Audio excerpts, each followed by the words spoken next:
ఎందుకు చెప్పావు? ఎందుకురా? ఎందుకు అలా చేశావు? నేను నమ్మాను కదరా, చెప్పరా? ఎందుకురా? ఎందుకు చెప్పావు? చెప్పరా?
నేను చిన్నప్పుడు నేను కలిసిన మొదటి రోజు నుంచి నేను నిన్ను ఫ్రెండ్గానే కదా చూశాను. కానీ నీకు మాత్రం ఎందుకురా ఇంత కోపం? ఎందుకురా ఇంత కసి? చిన్నప్పుడే నువ్వు నా జీవితంలోకి రాకుండా ఉండుంటే నేను మా నాన్నతో ఉండుండేవాడిని, నేను నా అనీషాతో ఉండుండేవాడిని. చిన్నప్పటి నుంచి నా జీవితం ఎప్పుడు సంతోషంగా సాగినా ప్రతిసారి వచ్చి దాన్ని చెడగొట్టావు కదరా నిన్ను.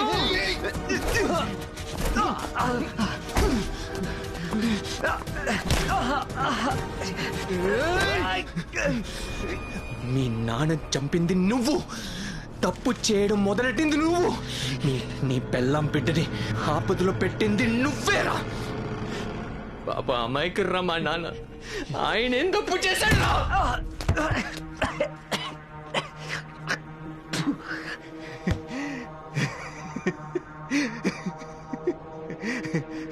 ఓడిపోతుంటే నొప్పిగా ఉంది కదా,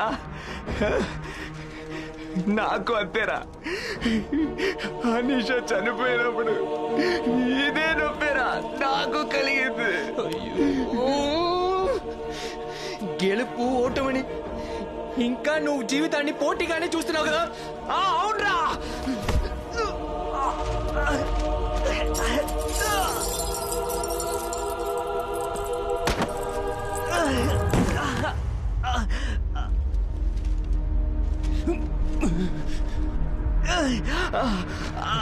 చావు కంటే దారుణమైంది ఏంటో చెప్పునా? పగ తీర్చుకోవాలనే కసితో చావడమేరా. రే, నీ బాబుని చంపి నిన్ను కూల్ చేశాను రా, నాకు అది చాలరా. ఇప్పుడు నన్ను చంపడానికే వచ్చావు. నా కాలు వదలరా, వదలరా కాలు, వదలరా. నేను నిన్ను చంపడానికి వచ్చాను, మా నాన్నని చంపినందుకు ప్రతీకారం తీర్చుకోవడానికే వచ్చాను. కానీ నీ పెళ్ళాన్ని చంపినవాడు ఏదో గోల్లో సంతోషంగా తిరుగుతున్నాడు, అది నీకు తెలియదు కదా. ఏంటి అలా చూస్తున్నావు? నువ్వు ఆ చైనా వాడికి బిట్కాయిన్ పంపించింది, మిషన్ ఫెయిల్ అయిన వెంటనే వాడు మనుషులు పంపించి నీ పెళ్ళాన్ని చంపింది నాకు తెలుసురా. కానీ నువ్వు అది ఆలోచించలేదు కదా. కోపం వస్తే నీ మైండ్ పనిచేయదు రాజీవ్. అనిషాన్ని చంపిన వాడికి నువ్వు అదే నొప్పిని ఇవ్వలేకపోయావురా. సూర్య, నువ్వు చెప్పింది అబద్ధమే కదా, చెప్పరా ఎవర్రా వాడు? నన్ను పైకి లాగరా, నన్ను పైకి లాగరా సూర్య. గుడ్ బై రాజీవ్, నన్ను పైకి లాగరా.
డాడీ ఎవ్రీ ఇయర్ తాత డెత్ యానివర్సరీకి వచ్చేటప్పుడు ఆ అంకుల్ కి ఎందుకు డాడీ పువ్వులు పెడుతున్నారు? నేను అమ్మని అడిగితే ఆయన బ్యాడ్ మ్యాన్ అని చెప్పింది. వాడు బ్యాడ్ మ్యానే, కానీ నీ వయసులో ఉన్నప్పుడు వాడు గుడ్ బాయ్. ఆ తర్వాత వాడు బ్యాడ్ మ్యాన్ అవడానికి, నేను సూపర్ మార్కెట్ పెట్టుకోవడానికి రెండిటికీ ముఖ్యమైన కారణం మా ఇద్దరి నాన్నలే. అందుకే మర్చిపోకుండా పువ్వులు పెడతాను. అరే పో డాడీ, నువ్వు చెప్పేది నాకేం అర్థం కావట్లేదు. సరే, నువ్వు పెద్ద అయ్యాక ఏం అవ్వాలనుకుంటున్నావు? ఎందుకు అడుగుతున్నావు? ఊరికే చెప్పరా. ఫైటర్ పైలట్ అవునా? సూపర్ రా. వద్దు, సెంటోసాలో ఒక అంకుల్ రోలర్ కోస్టర్ డ్రైవ్ చేశారు కదా, ఆయనలా అవుతాను. డైలీ అందులో వెళ్ళొచ్చు. సరేరా. లేకపోతే నన్ను మీలాగా మన షాప్ లో పనిచేయమంటారా? ఎందుకురా? డైలీ చాక్లెట్ తినొచ్చు కదా. అది కూడా మంచి పనేరా. సూపర్ రా. డాడీ నేనేం చెప్పినా సరే సూపర్ అంటావేంటి? చెప్పు, నీకు ఇంకా ఏమేం ఆశలు ఉన్నాయి? నేను బ్యాట్ మ్యాన్ లా పారాషూట్ వేసుకుని జంప్ చేయాలి. ఆ తర్వాత స్పైడర్ మ్యాన్ లా బ్యాడ్ పీపుల్ తో ఫైట్ చేయాలి. షిన్చాన్ లా కిక్ బటర్స్ లా కామెడీ చేయాలి. ఆ తర్వాత డోరేమోన్ గాల్లో ఎగురుతాడు కదా, ఎత్తుగా ఎగురుతాడే. అలా ఫ్లైట్ లాగా నేను